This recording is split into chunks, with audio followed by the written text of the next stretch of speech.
Aku ingat lagi malam tu. Malam yang aku tak boleh lupa sampai bila-bila. Waktu tu, aku baru balik dari rumah kawan. Aku lepak sambil edit video.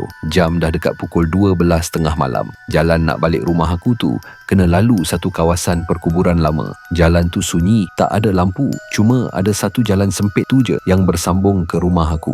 Orang kampung dah pesan jangan lalu situ waktu malam. Tapi aku fikir bukannya aku buat apa-apa, setakat lalu je. Lagipun dah jadi kebiasaan. Sambil berjalan, aku main phone, buka voice note sebab aku ada rekod bunyi cengkerik untuk video latar. Tiba-tiba, suara dalam phone berubah. Bunyi macam kain, tapi boleh dengar jelas. Aku tak tahu bunyi apa. Aku berhenti jalan. Aku matikan phone.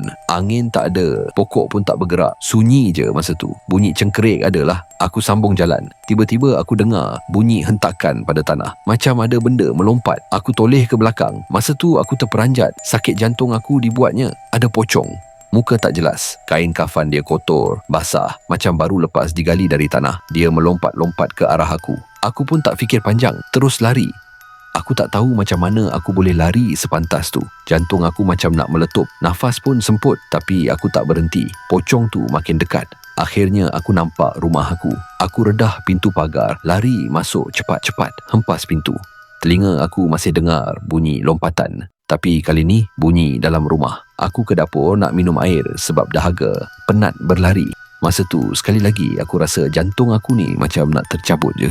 Bila aku tengok, pocong tadi dah ada dekat pintu dapur dalam rumah aku. Jangan lupa sambungan cerita ni di video seterusnya. Terima kasih dan jumpa lagi.